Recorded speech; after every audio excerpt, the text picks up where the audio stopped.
And the Christian all over the world, especially in the Roman Empire, felt very bad. So they needed prayer and they needed the grace of the Lord. So they were very close to the Lord. But in 324, Constantine received the Christianity, and suddenly the Christians felt very good. They gave them work, they gave them food, they gave them freedom, and they felt good, and they started going back from the Lord because they didn't need so much the Lord. But some people in between them said, we would like to go back to the Lord in the days that we were persecuted. But they couldn't. So what they did, they left the centers and they come to the desert to live by the desert by themselves and to come to be rely on the Lord. And here in Judean desert, it started. A lot of monks used to be in the 5th and the 6th century going around. Okay, and so this is the place that monkhood was born. This is a land of Judah.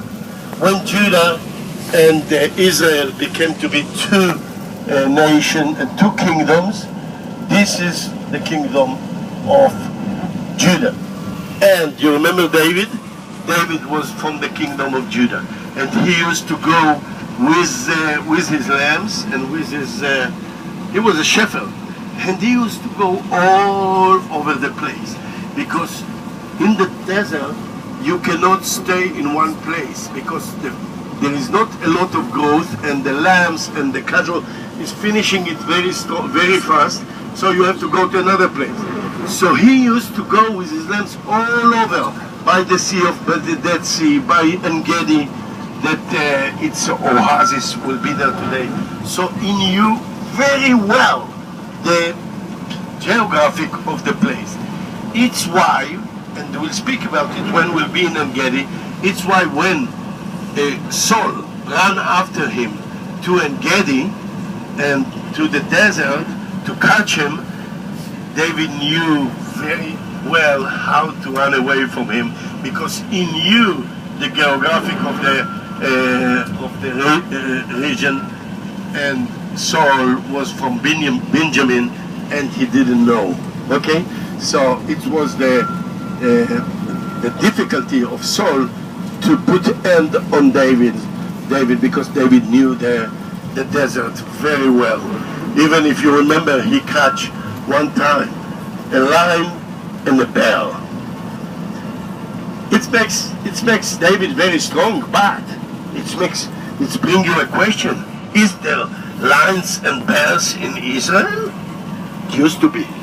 Used to be in 3,000 years ago. Lions have been here around, and bears as well. And there is a story about lion. There was a monk, his name Garanimus. He used to go all around here in Judean desert by himself. He didn't want to meet too much people. He wanted to rely on the Lord. And one time he's going here in the desert, and he saw a lion lying on the floor and on the ground and could not move. So he came to him slowly, and he saw that there is a thorn in his leg, in his feet. There is a thorn, and he can't walk. So he came to him and took the thorn away. And the lion felt good, stood on his 4 feet, and started going. But where did he go? He went after Garanimus. Any place that Garanimus used to go in the desert, this lion went after him. If Garanimus looked for a loneliness, now he is sure that he's lonely, because people were so afraid to come to Garanimus because of the lion. So many years went over, and this guy died. Garanimus died, and the people wanted to bury him, but they couldn't, because the lion sat close by and didn't allow anyone to come to Garanimus. So he sat there for 6 days, 10 days, and died himself. The lion died himself. by Garanimus. So the people took Garanimus and the lion and they buried them together. And now there is a monastery, I will show you not far away from me. It's Dir Hajle. It's the place that tells you all the story about Garanimus, and he's here in the desert. We believe that also Jesus, his mother and his father, on the way to Egypt, they were waiting here, parking here in Dir Hajle, drinking, eating, and continue all the way to Egypt. We still at sea level or below sea level?